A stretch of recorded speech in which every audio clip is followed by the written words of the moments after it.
Hello, hello, everyone. Welcome. I am live. I think you saw that introduction. Okay, so today we are sticking with the theme of how do I believe what I want? So I tend to get clients sometimes that come to me. By the way, I don't know if I can see the comments. So if you have a question or anything, just post it in the comments of the live, and I'll just reply when ASAP. So anyway, a lot of the questions that I get when a client first comes is, they'll say, "Well, I want to make a certain amount of money, or I want to weight a certain, like I want the scale to reflect something. I want my body to look a certain way." And it's almost like they have this idea of like, okay, I can see that thing happening. I can envision it. But the thing is like over there. I'm almost watching it like a movie and I'm not actually connecting to it because I don't actually believe that it can happen for me. I don't see how I can create it. I don't see how I can make it come true. Um, it's usually, a mix of I've tried so many things and nothing works, or I started to do the work, but I end up self sabotaging, or I just straight up can't see myself making this thing happen for myself. Like I don't know how someone who looks like this can look a certain way, or I don't know how I could even begin to imagine that a number so big could be in my bank account when all I know right now are bills and debt and whatever. So what I wanted to talk about today was the first step to getting anything that you want is literally believing that you can have it, but not believing it in that sense where you can see it as that movie that is happening somewhere over there. But you have to believe it and feel it in your body and connect to that. And the way that you do that is there's several ways that you can do that. But first and foremost, it kind of starts with your words.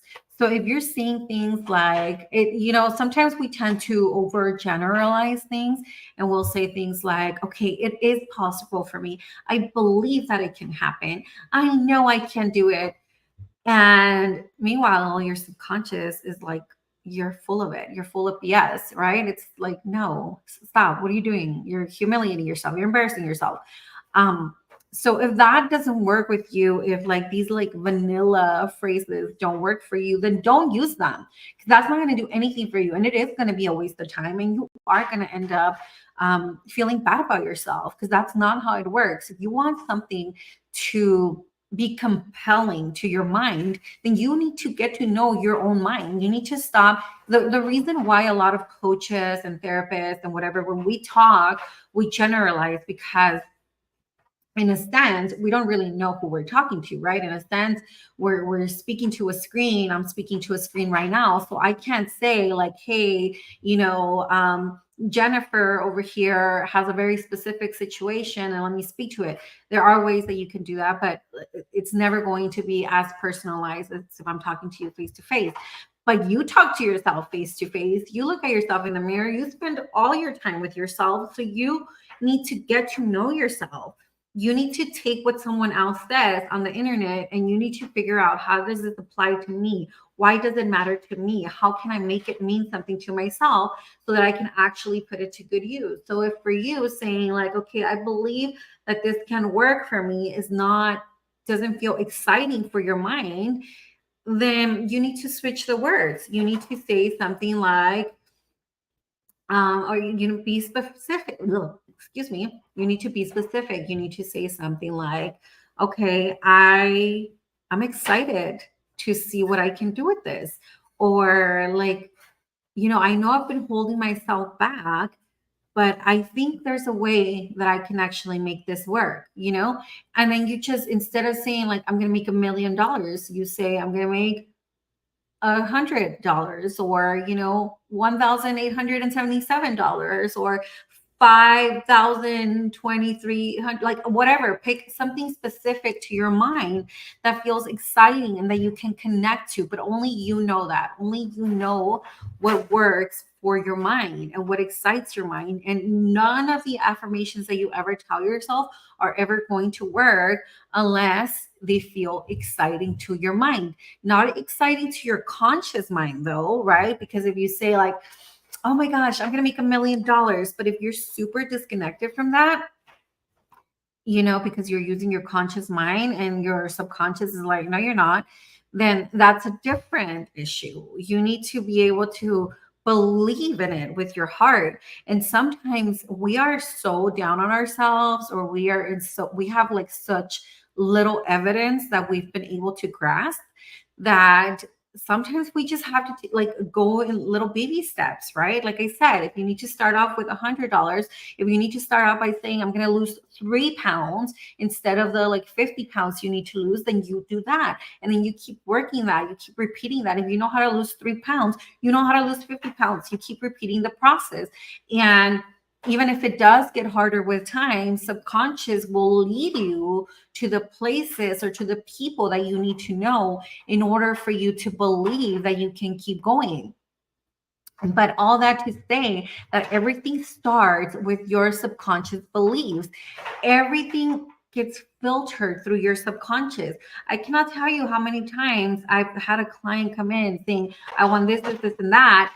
But then they fight so extremely hard for their limitations. They fight so hard for, like they'll say, well, I want to be happy, but my husband's a jerk, my kids are a pain in the butt, my boss is an a-hole, my like body is like always tired, and they're fighting for their limitations, and those are the words that they're using, and so those are the commands that they are giving their mind. So why would your mind give you any clue as to how to be happy if you're going to be rejecting it?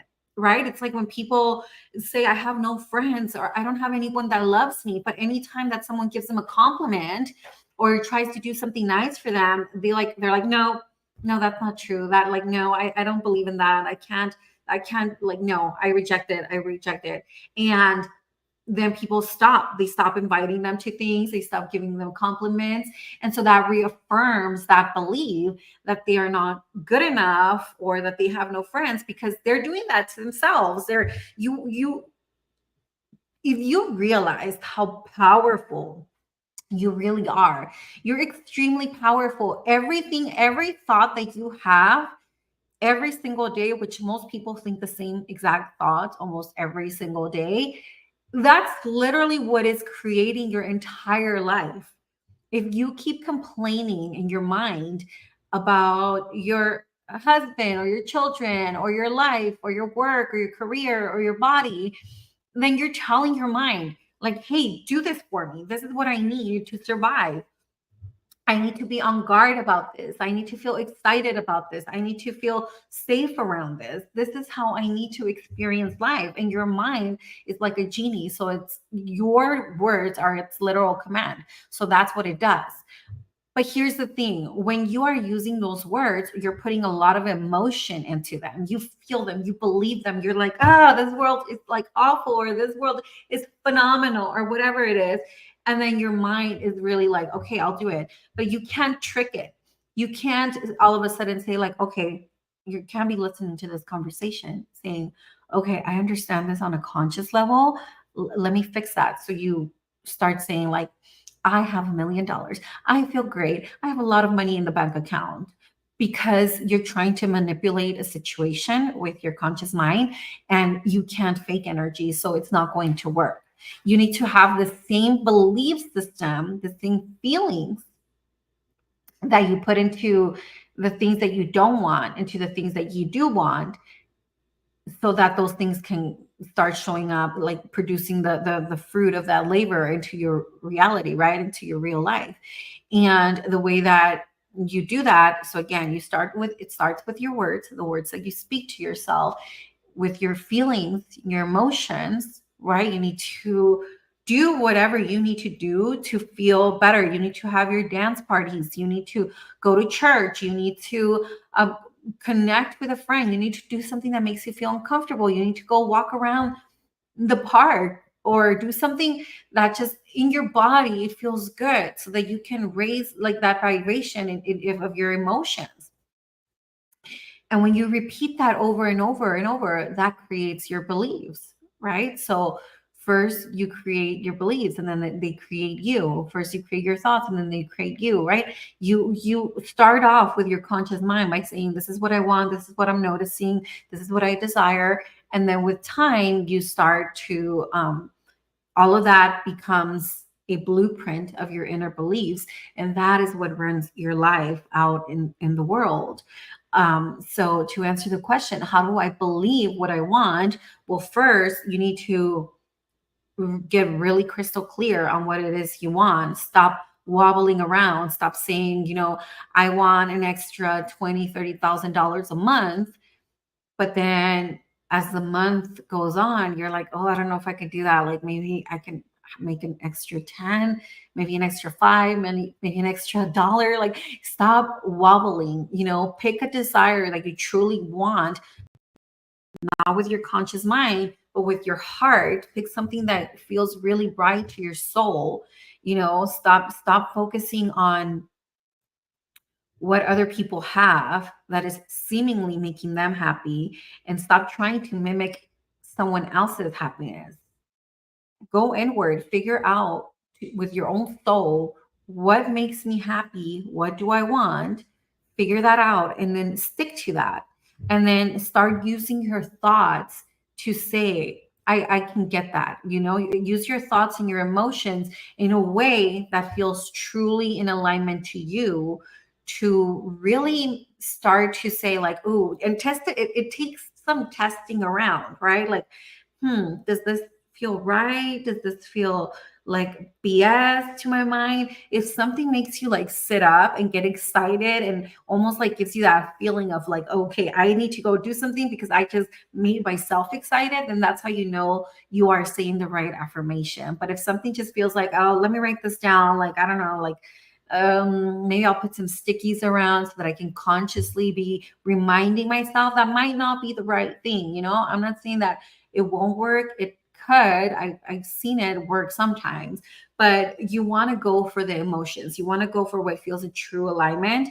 And that might take some testing around if you're used to like self abandoning yourself, if you're used to not trusting yourself, if you're used to ignoring yourself, putting yourself last, worrying about everyone else's needs but your own.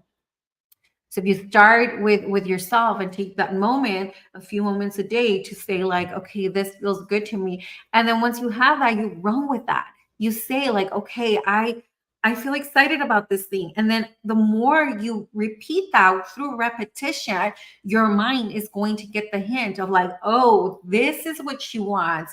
Okay, drop what we're doing. Let's drop what we're doing. Let's stop worrying about the bills. Let's stop worrying about like who doesn't love us or what the neighbors are saying or what the family's talking behind our back. Let's stop worrying about that. That's no longer survival. She's really excited about this thing.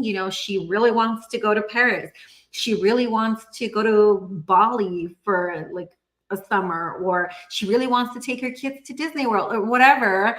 And then that's when you will change the filter in your eyes and you will start to see all the opportunities and all the miracles and all the things that need to happen in order for you to make that thing happen. Because if you keep your old filter of complaining, of worrying, of whatever, then that's the filter you have. So you're going to spot more reasons to worry. You're going to spot more problems, and your actions are going to follow that. So you're going to do things that are going to dig you deeper in the hole. But you have the power to change that, because clearly you created the life you have now through your repeated actions, through your repeated thoughts and emotions and behaviors. So you can change it at any time. If you need help doing that, I have a free podcast out right now. It is a limited time podcast called The Seven Truths of the Mind. I am going to add the link here. It should also be in the link in my bio, or if you're on Instagram, you can comment the word truth or just message me, send me a DM. If you want to just know more about how to do subconscious work, like my DMs are always open to you. But yeah, the Seven Truths of the Mind podcast, I'm really excited about that podcast because the way I broke it down, first of all, I don't know if you're like me, I like obsessed with a million podcasts. Like I love the self-help, self-development world, but they're usually pretty long. They're at least an hour long most times, and it can get overwhelming. So what I decided to do, I was like, why don't I do a podcast with just like the 7 ways, like dead set proven ways of things that you can do with your mind, and I keep them short. So each episode, I want to say it's like under 10 minutes, and each episode has like a very specific exercise that you can just do so that you can implement it that day. So if you listen to one episode every day, that's only 10 minutes, and then you implement the thing, you can start to see like, oh my gosh, this is so cool, this is what I have to do. Like you will see it working, like, oh, okay, this is what I was supposed to be doing all along in order for things to change, in order for my energy to change, in order for like things to get better, or for my vibration to go up, or whatever. It'll be a cool way to like measure it. But I kept it short. It's only 7 episodes. They're all under 10 minutes. They each have an exercise so that you can implement as soon as you stop listening. And it's gonna blow your mind because you're gonna see like, oh my gosh, this is how the subconscious mind works. This whole time I've been focusing on my conscious mind. Oh my gosh, all the time wasted.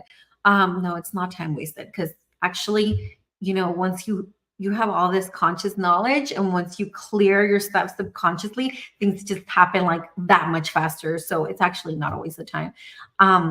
But anyway, that is my spiel for today. It was so good to talk to you guys. I will see you later. I love you. Bye.